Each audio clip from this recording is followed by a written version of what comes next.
It is that time again where we talk through the best releases of the previous month, the highlights of March. March was a pretty good month for music. This year and in general has been pretty good. I thought January was a really strong start to the year. And I will say since then, we haven't had as many great releases.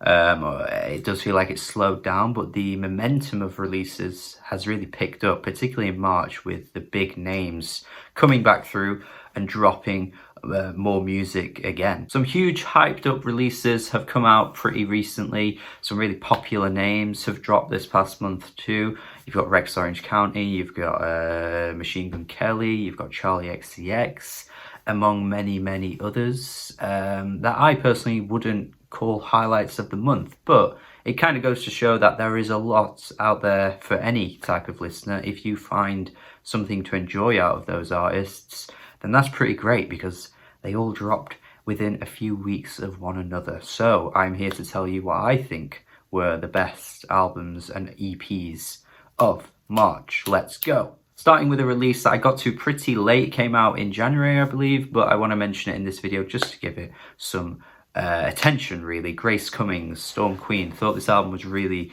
impressive. Shout out to John as well, who put this onto me because I didn't know who Grace Cummings was before he mentioned this album. And yeah, it's really intriguing with the way she uses her vocals in such a strange way. She's a very unique voice. There's no denying that.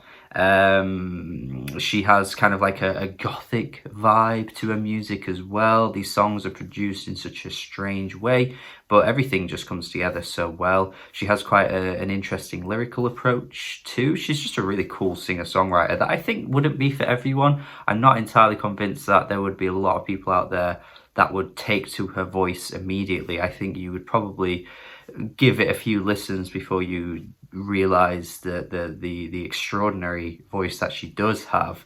But I could definitely understand if you were put off by it as well. But I'm certainly not put off by it. I think she's really cool, and yeah, definitely an album worth checking out. Even if you come out of it not really enjoying it, I definitely think there's something here that is worth your time regardless. I want to mention Rosalia next. I have been a fan of Rosalia for quite a few years now. I thought her 2018 album was really good. The singles since then as well have been pretty fun bops too. She's managed to garner a huge following to the point where, you know, music nerds on the internet telling you if something's good, it probably doesn't even matter to her anymore. She has made it pretty big.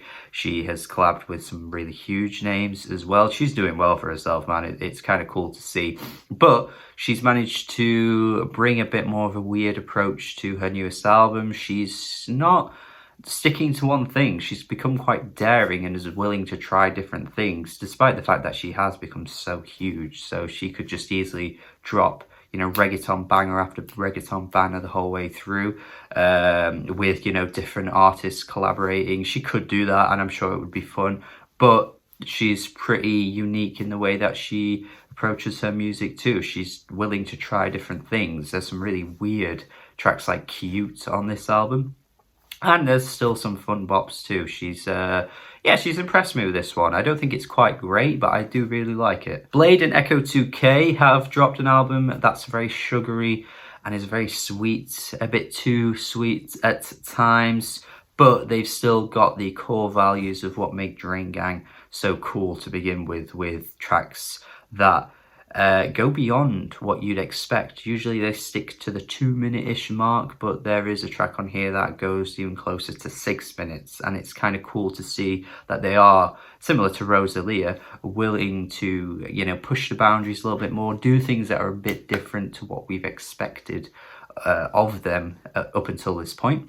And they work really well together as vocalists anyway, as you'd expect. Why wouldn't they? But of course, the results here are pretty impressive. It's another really good release from Blade and Echo 2K, and is just adding to the discography that Blade has already got at this point. That's actually been really good and has grown on me loads over the years. Doorjaw with her newest EP. She loves a good EP, this one. She has 2 EPs under her belt that have come out pretty close to one another. She dropped one last year, she's dropped one this year. Would love to see a full album of hers because I think both these EPs are pretty great and very much up there with the best of their particular years. Even though we're only in April, I actually think this will be in the top 10, top 5 for me by the end of the year, to be honest. I can definitely see that. I just think she knows how to be simple. She keeps things simple and she throws it back to different eras of pop music, which I think that nostalgia could definitely be a pull for people. And I've already made a video about her before saying that I think she has massive potential to become really big. And while she isn't there yet, and maybe she won't get there yet, or ever, maybe, I think she should and would at some point, but she might not. But I think EPs like this are just going to diversify her fan base even further because she just knows how to create such a catchy tune. They're just tunes, man. They're just tunes. They're simple, but they're good tunes. And as always, I'm ending with my album of the month. This month it is Jenny Haval. Jenny Haval, man, really taken aback by this one. I love it when an artist who I'm not necessarily anticipating highly, not to attack her previous work, but I wasn't like, you know, thinking about this album as one that I'm gonna immediately check out. I'm gonna be so hyped to hear it. It could be album of the year potential. It wasn't that kind of album, you know. I was just on a whim, give it a listen, and it's probably the best thing she's ever put out. This was really good, really serene, really delicate, very much tapping into like some Julia Holter vibes as well. There's that kind of like ethereal chamber pop feel to some of these tracks. She is utilizing her voice in a way that I think is better than she's ever done before. She's actually got a pretty beautiful voice actually, which I was pretty, again, taken aback by. And the songs are written in a very Jenny Haval way. She's always been so strange and abstract. And like I said in my review, the more I go back to this, I'm sure the more I'll pick up on things in the lyrics that I didn't before. And I like albums that give you that. But even if I didn't pay attention to the lyrics, I would still be listening to some pretty beautiful music. It's a win-win, man. It's a win-win. A win-win.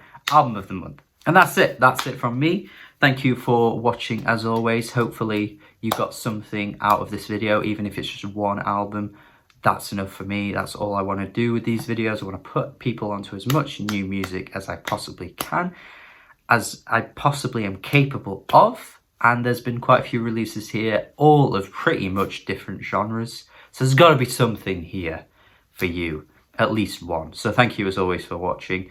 We'll have a list of songs up there too, to show you guys what songs I've been playing this past month, ones that aren't from albums I necessarily love. It's always a good thing, that.